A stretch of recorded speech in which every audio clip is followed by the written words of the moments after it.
Howdy y'all, welcome back to the DBZ All-Star. I'm DBZ All-Star.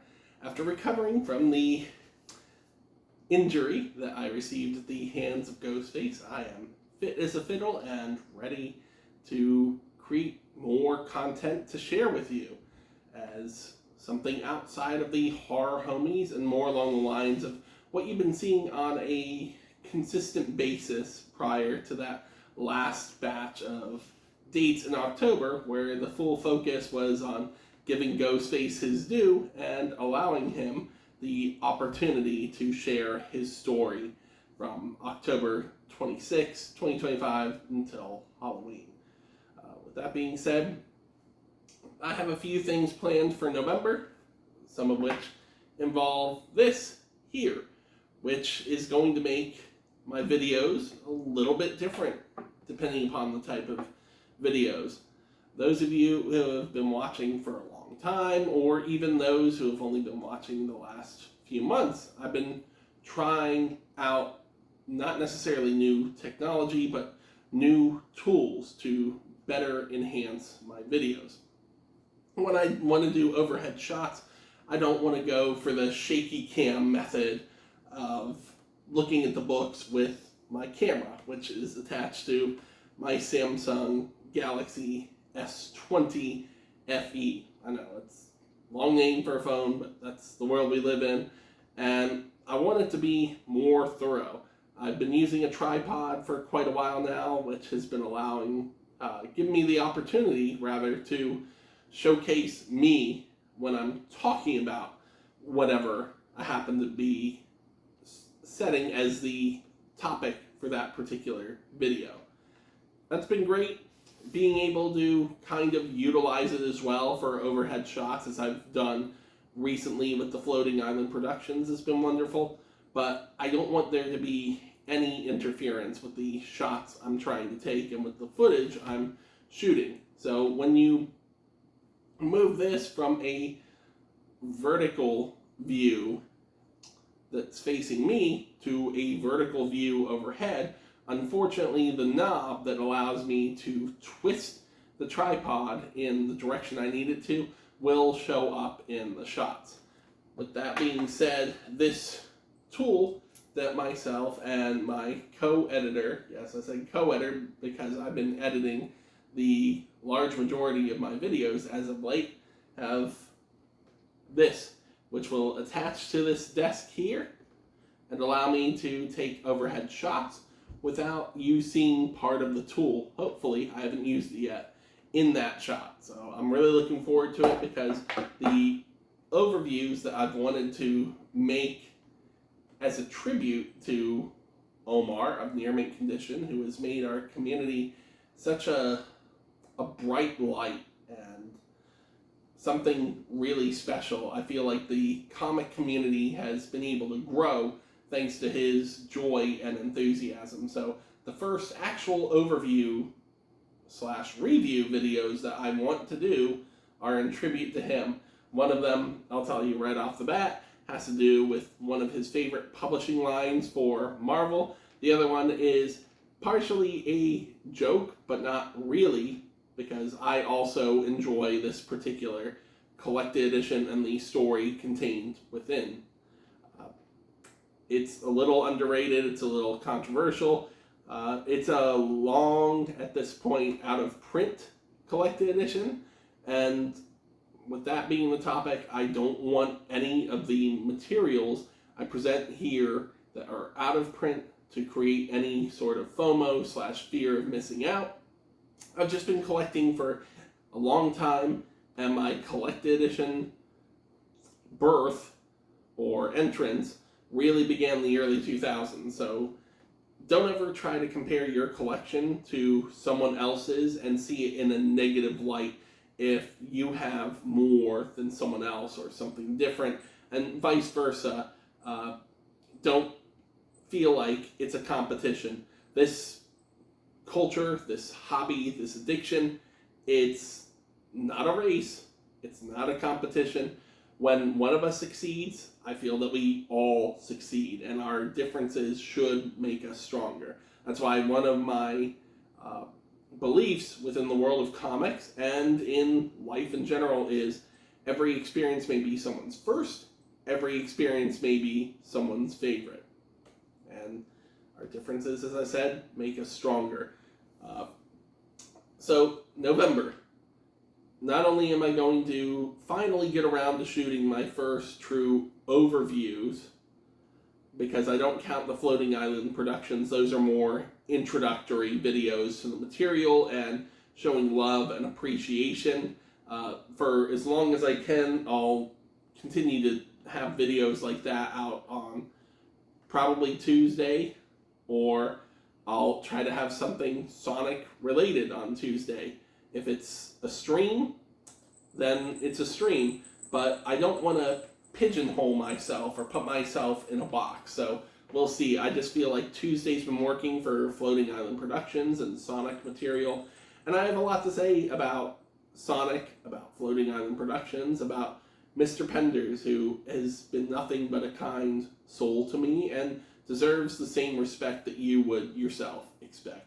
I have the long out of print Daredevil oversized hardcover volume 1 in front of me because I want to start doing overviews of this material. I could start out here with volume 1. I have it in front of me. It makes sense with this beautiful Joe Quesada art.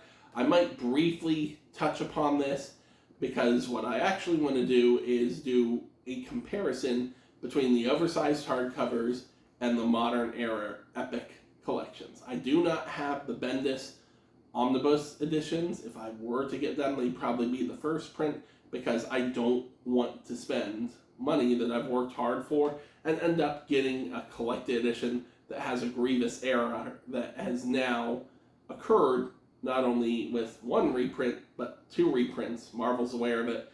They need to do better. I already have a few collected editions with printing errors such as the Spider-Man The Complete Alien Costume Saga, or Black Costume Saga if you prefer. I don't want to have to make corrections to my collected editions. Sorry, Marvel, not being negative, just being straightforward. That is your job to run quality control. And at this point, there's a running list of errors in collected editions, so I'm going to, unless it's something that I desperately need, such as the X-Men Blue and Gold Omnibus Volume 1, but if I know something, thanks to Omar, is out of stock or out of print already and it's something I need, I'm not going to have any choice but to either miss out on it or snatch it up. But in the event that I have time before I can purchase it, I am going to do a little bit of research, as people pretty quickly have been posting if there's anything wrong with it. Getting back to the schedule, you see Mayday Parker here in her Spider-Girl uniform in Funko Pop form. Why is she here? Well, finally. And hopefully I'm not alone in this. Hopefully Omar feels this way. Hopefully Peter/Crisis feels this way. We are finally going to have up through issue 100 of the original Spider-Girl series in collected edition form. Because we started out with a trade paperback that collected issues 0 through 8 of the original series. Then we didn't get anything until the Marvel Age Style Digest came out. We got 12 volumes of that. Didn't collect the complete series. In 2018, we were blessed to get volume 1 of the complete collections. Well, we got 4 volumes of that and boop, canceled. So since then, we've gotten volume 1 reprinted, remapped as a modern era epic collection. Last year we got volume 5, Keeping the Faith. This year we are closing it out with the final issues of the main original Spider-Girl series, which concluded with issue 100. I'm hoping we'll see additional announcements for Spider-Girl, because there are other MC2 series out there, such as Fantastic Five, A-Next, the future generation of Avengers, Wild Thing, and several Spider-Girl mini-series spin-offs, such as The Buzz, Dark Devil, Last Hero Standing, Last Planet Standing. I want to see that stuff collected as well. because the Spider-Girl run happens to be my all-time favorite Marvel Comics run. And at this point, due to the continued delays with Saga, it is now back on top as my all-time favorite comic book run, period. What else can you expect in November? I cannot promise the first Bible Black review will come out on my DBZALLSTAR After Dark channel.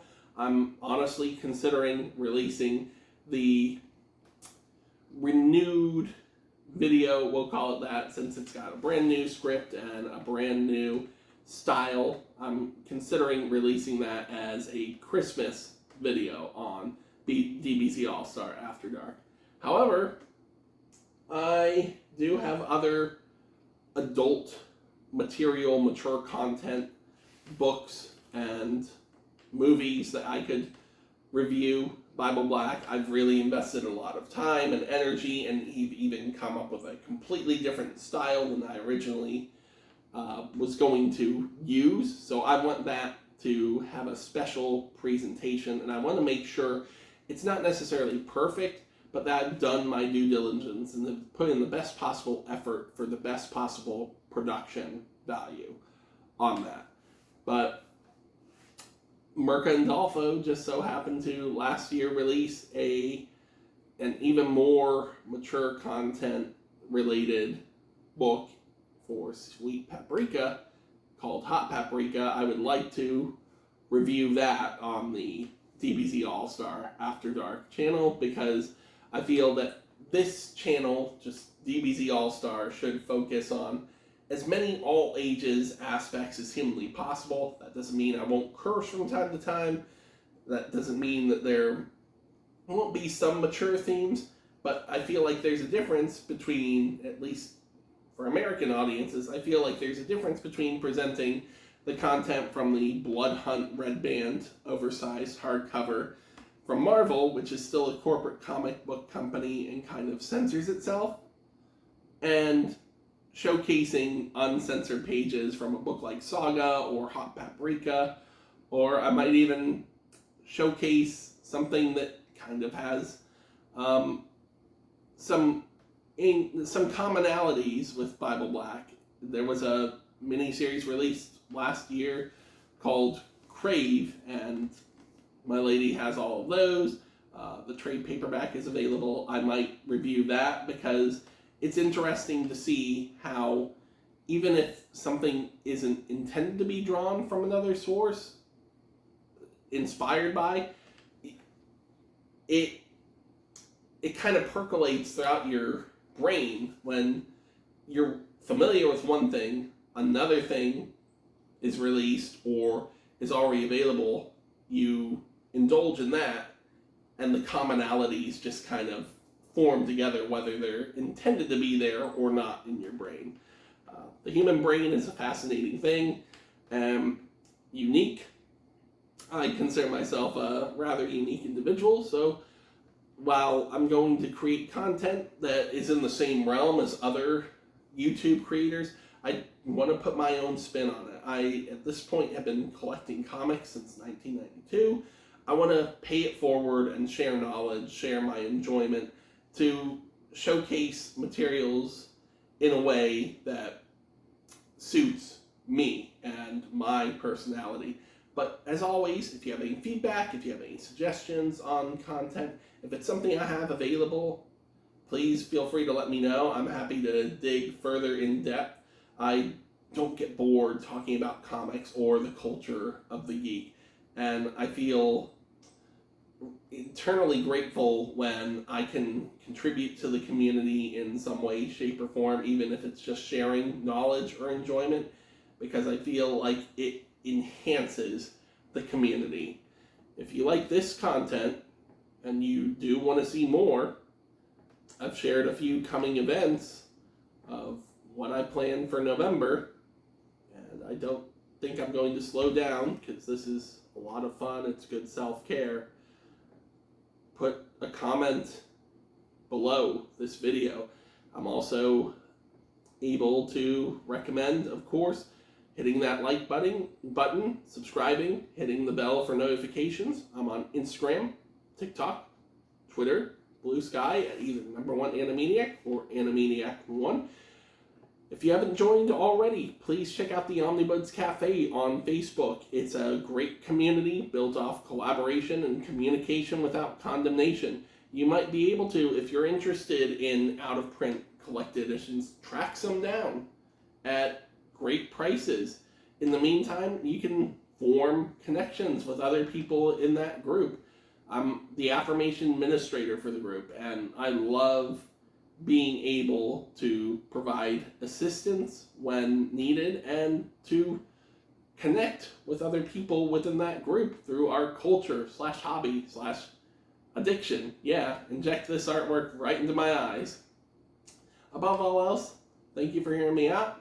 Stay healthy, stay safe. Thank you so much for watching, whether you're a longtime viewer or you're brand new.